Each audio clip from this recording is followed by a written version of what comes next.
Hi, I'm Liz. And I'm Rhea. Welcome to Karma's My Bitch, a podcast about love, Sex, connection, abundance, joy, purpose, peace, and how life isn't simply the stories we tell ourselves.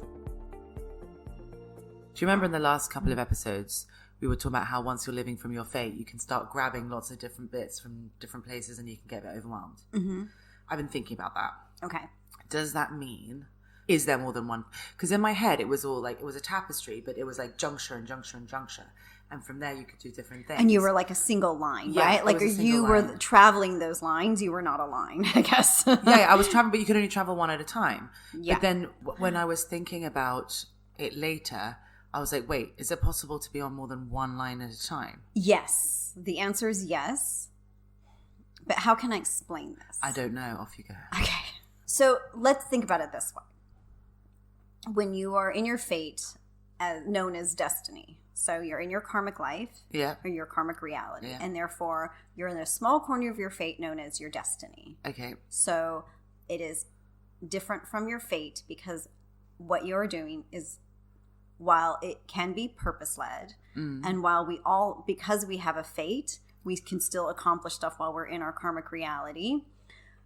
Our karmic issue, right, the I am not good enough, informs that reality to the extent that it influences the outcome of a lot of things. Okay, that's what makes destiny distinct from the rest of our fate. Hold on, I didn't know this. Okay, go on. So basically, it informs it because it ensures that it shows us why we're not good enough. Yeah, it could. Yeah, I mean, so like you meet someone and it'll inform it that most likely it's going to blow up in your face somehow. Well, your response to it might throw you off track, right? And so that's why our destiny is quite simple. It has to be simple because we have to be able, we're still here for our growth and evolution. We still want to be able to accomplish stuff. We still want to say, well, look, I came out of this lifetime having, built this business or created this product or had a family or and also something. Most people up until this lifetime, I'm guessing, could only live in their destiny anyway, really. Precisely. So it had to be quite packed. Yeah. Okay. Yeah. But it's simple enough, and again, there's our goalposts, because, again, your karmic reality can be so fraught that the idea of accomplishing a lot is just going to make things, it's going to be impossible, or it's going to be seemingly impossible. So why don't we just keep it simple? But my question is that even in destiny, I assume that there'll be different avenues based on the choices you make. Yeah. But it's just not like super interwoven tapestry style, loads of different options all the time. Exactly. Okay. Exactly. Again, because you have to. So it's not a line, it's more like a flow chart. It's maybe in between. It's not the line, it's not necessarily the flow chart, but it's a simpler flow chart. Okay, fine. Right? When you say flow chart, that's still a little bit closer to fate than it would be destiny. Okay, fine. Destiny is, again, going to seem a bit more linear. Okay, fine. Yeah. Okay, but you're out of your destiny, for argument's sake, right? Yeah. And how do you know that you're out of your destiny? Well, you know that you're finished with your karma. So how do you know that you're finished with your karma? I know I ask this a lot. I ask these a lot. It's a couple of things, Rhea. The first one would be, how purpose-led are you? Okay. Purpose-led, not task-led. Okay. The second bit would be, how much peace is filling your life? Not peace that you are forcing, but how much peace can you possibly allow and create at the same time? Yeah? Does that make sense? Kind of. So your relationship, there's really nothing that is fraught in your life. It's not to say you don't face challenges. Even outside of your karma, you will face challenges for your growth and evolution. Yeah. But those challenges are manageable. Those are the ones that say, I got this, not, I think this is going to kill me now. Okay, fine. When you are out of your karma, you manage all of your relationships differently. So the relationships you had even while you're in your karma have somehow shifted energetically. And the final piece is, how joyful are you when you wake up in the morning? Maybe not on a cold morning, maybe not every morning, but can you at least greet the day without thinking, I've got 50 more years of this? Okay, so right? So like that's once how you're out of your karma, you've burned out your ego, etc., you're kind of in the wobbly new reality of what some might term 5D, some might term higher consciousness, and what we say is it's the new reality of your fate in the age of harmony. And it takes a while to adapt to this new kind of reality. It could take a few years for some, depending on where they are in their purpose. and how they're envisioning it come together. And again, remember, how and when is a very karmic driven thing. How this is going to happen and when it's going to happen, because it's going to bring me comfort. Yeah. And so one of the hallmarks of this sort of new reality is you may not know the how and the when, but part of our struggle and part of what kind of keeps us a bit stuck, not necessarily in hell, but in these early stages of living in our fate, is because unless we know how and when, we're afraid to take a step. Any steps. Because we don't want to make a misstep, which is fair. Again, as we discussed previously, the responsibility can feel overwhelming, but it could also just mean so much to us that we want to do such a great job. And not from an ego place, but we care so much that we end up doing nothing. Yes. Or we self-sabotage because we're like, well, it's going to probably blow up on me somewhere, because my karmic memory is that the shit that matters to me does blow up. Yeah. And that's why in these early years of this new reality, we talk about how our fate challenges us.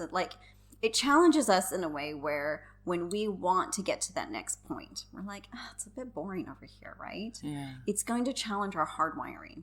Okay. That in order to get to that next point, well then, let's shift that wiring that tells you every time something matters to me, it blows up. Yeah. Because I've gotten out of my karma. I've faced all the challenges that have compelled me to burn shit down. I know I'm empowered enough to act. I know I'm empowered enough to withstand whatever the outcome looks like.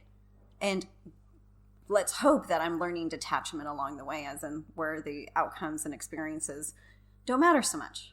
Because I'm okay fucking up. I'm okay getting a little messy. I'm okay, whoopsie, or having to apologize to close friends for maybe just being a little messy at that point, so sorry, I made it all about myself for the past 6 months. Yeah. So whatever happens, we're responsible and strong enough to manage, right? Okay, so then we get going. And how do you know when you've gotten going? You just get going. Life gets a bit busier. Not karmic busy where I'm trying to distract myself from the reality that I'm not good enough, so I'm doing a bunch of shit to tell me I'm good enough. It's the, oh shit, I got activities. I've got things. I'm managing to pull things to me that are in line with my purpose. Okay. Yeah. That are feeling right, that are feeling joyful, that pique my interest, that engage me for hours, that I'm not feeling this urge to run away from. Okay. That's how you know. Okay, so you're kind of cruising in that mode for a bit. Okay. Right? Again, in Rhea words. But there's more. There's got to be more, or I'm going to get deathly bored. Again. Again. But not the kind of boredom that's giving me room to take care of things. It's just I've maxed out on that a bit, at least at this stage. So maybe you tap out or you max out on that experience or opportunity at a particular juncture, right? So then you're going to need to shift gears and go to the next thing, whatever that is. And usually there's a point in which things start to run parallel. A bit like what you experienced. I'm going to do this and I'm going to do that. Oh, wait, I just got this inkling to start this new thing and I'm going to pursue that. But at some point, maybe that has to pause in order for me to finish this other thing, right? And I don't mean to sound vague. It's just there aren't a lot of people operating from this, so it's really difficult to give concrete examples. But at some point, once you have managed to successfully kind of do one thing and then you manage to bring in another thing, you can start to suddenly braid in more fate lines. Okay. Does that make sense? So you just are able to live more lives than one at one time, effectively. It's not lives, it's just opportunities would be the way to see it. I think that's the word that they're really big on.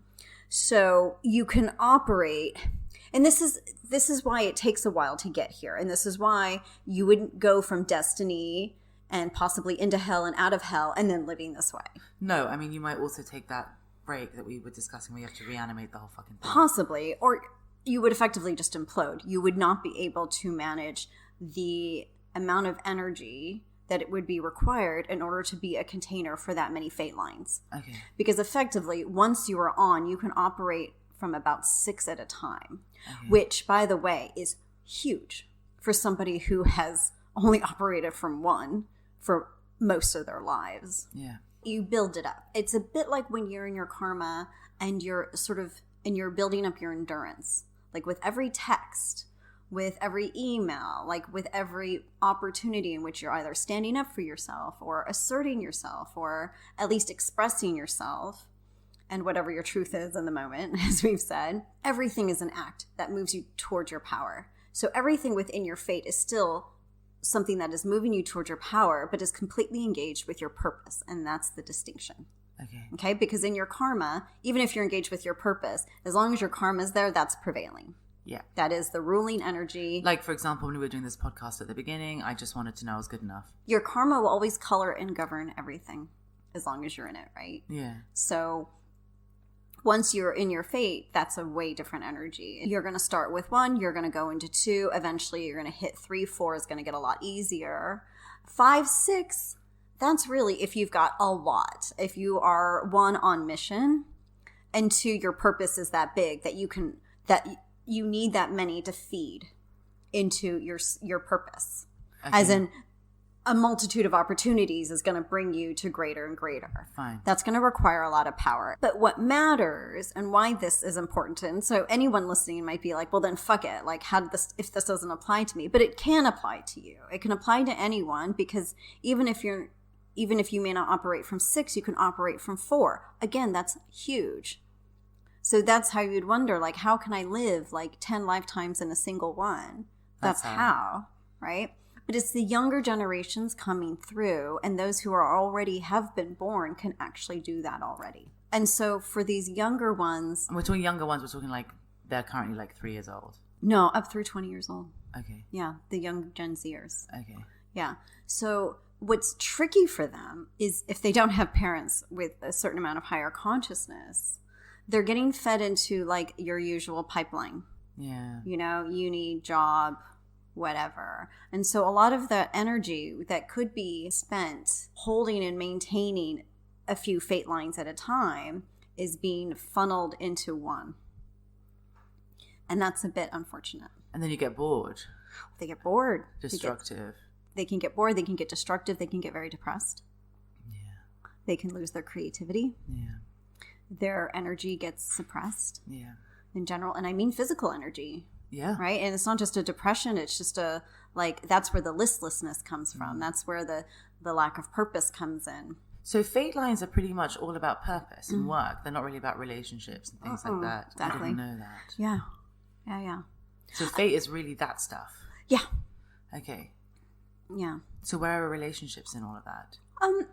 They're there. They're not, they're lines in your fate, but they're the finer, fainter ones. They're not fainter. I think we'd call them finer lines. Okay. Yeah, they accentuate the piece. So you know how like when you have a tapestry, I can say this too, even though I don't know what I'm talking about, but they're talking. So like I can say anything, whatever comes out of my mouth right now is not me. But when you are creating a tapestry, you know, you may have a thicker line, but the finer lines are often the things that sometimes highlight everything else. Yeah. Yeah, right? That's their purpose. I know you're the expert here.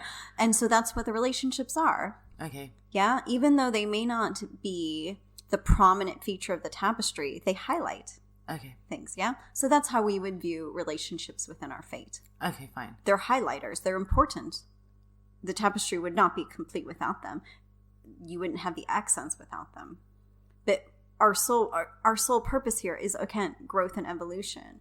And when we are operating from our purpose, relationships don't have to be prioritized the same way. They could be of equal importance to us, right? And they can carry the same significance and weight, but not in the way in which they did when we were in our karma. When they were the be-all and end-all. Exactly. And so that requires a little bit of rewiring. But when we are so firmly embedded in our purpose, what's beautiful is that we start to lose the preoccupation that relationships, it's not even relationships, it's the dating and sex, which you could be doing both. It doesn't matter, right? I mean, don't give up the sex. It's just the level of preoccupation we feel. Well, it's just because, I remember I'd go, like, for example, I'd go into a podcast and we might be talking about this stuff, but I would be thinking about, oh, what's he doing right now? Or what should I send? Or what should I do? Or all that stuff. So glad you were so present, right? Anything you said, I'd kind of apply it to my relationships. Mm-hmm. Now I'm just like, I don't know, I'm just listening to you. Yeah. I'll deal with my relationships once I stop recording. Yeah. maybe I'll reply to a text. Mm-hmm. But like it has nothing, it doesn't interfere. Right. And that's what our preoccupations do. They interfere. So some of those faint lines are going to matter more than the others. Okay. Yeah. And that's okay. It doesn't mean that any of them are less important. But when we say something matters, it's a bit more real. Interesting. Okay. Yeah. And that's maybe what will like grow and grow and grow, while the other things, we could work with in tandem, depending. Pop in and pop out. Yeah, pop in, pop out. I'm not going to become a pop star overnight, but I'm probably going to do a couple more songs in my life. Yeah, there you go. Okay. Exactly. Fine. So like for me, KMB matters more than anything else I've done, because that's where my heart is. That's my sweet spot. I could be doing this like all the time. I love it so much.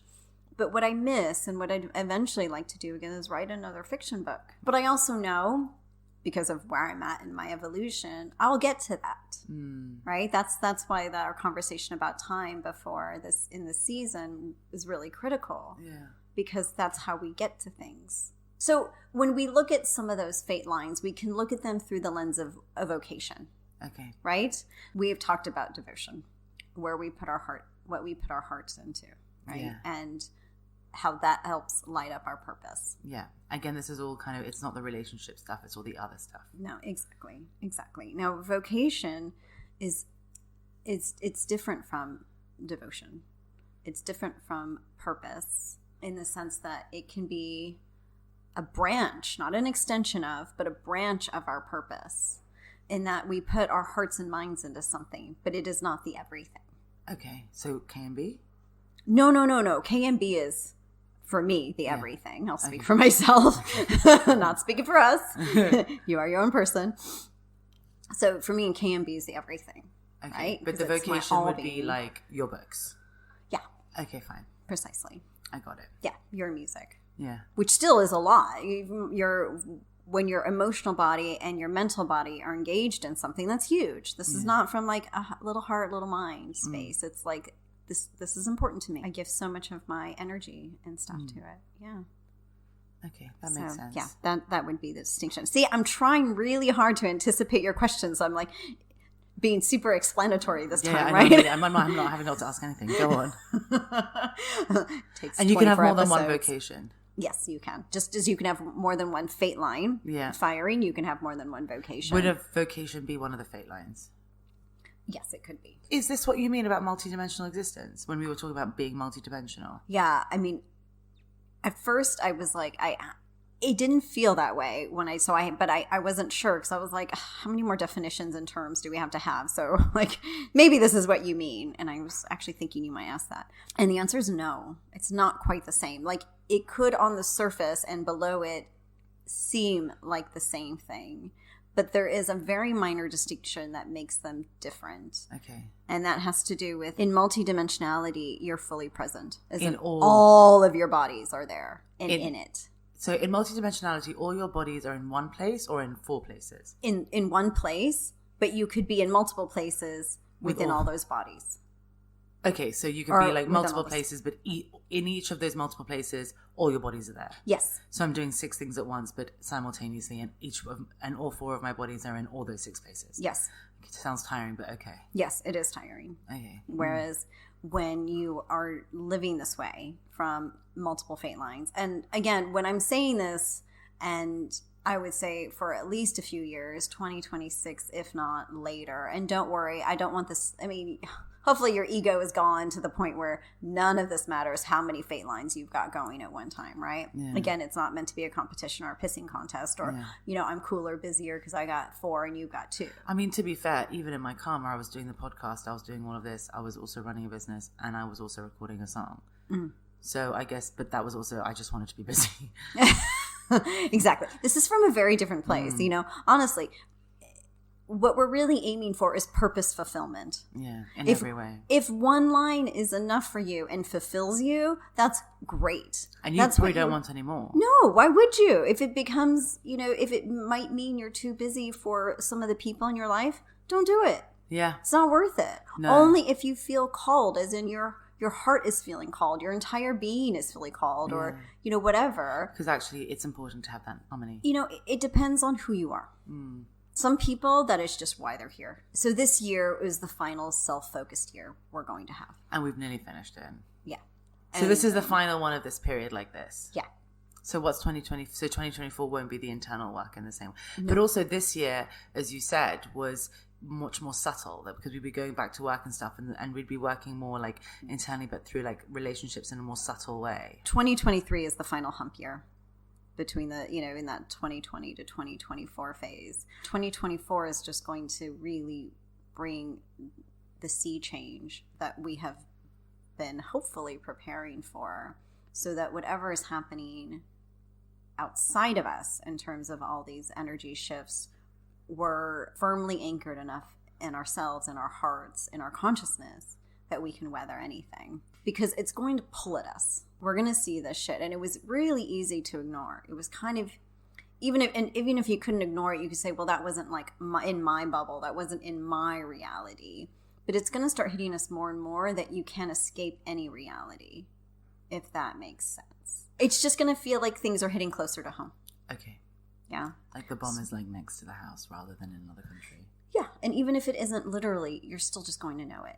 Okay. And feel it in a way in which it's like, oh, am I really this powerless that I really can't do anything?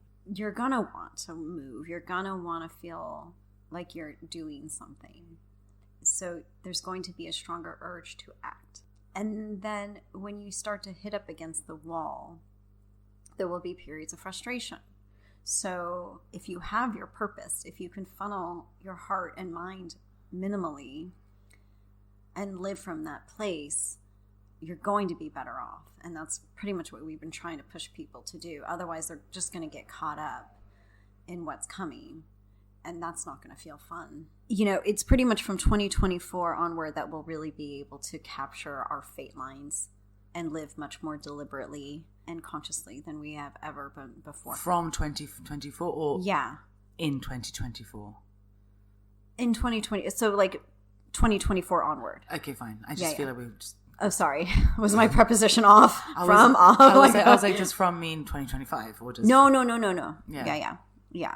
So again, this year was really the final internal year. Okay. Fine. Have you really gotten your house in order? I mean, we talked about it last week or the week before, from like the sort of your financial well-being and abundance, in that material way, to your sort of spiritual abundance in terms of like, are you happy enough? Are you heading towards, are you living from your fate? Are you doing all of that? The more you have gotten to that point of higher consciousness or higher consciousness plus, the more you're just going to be able to ride out everything that comes. Okay. And get the joy out of it and the fun out of it. Thank you for listening. For more information, articles, and inspiration, find us at karmasmybitch.com and at karmasmybitch.insta. And if you liked what you heard, please subscribe and leave us a review.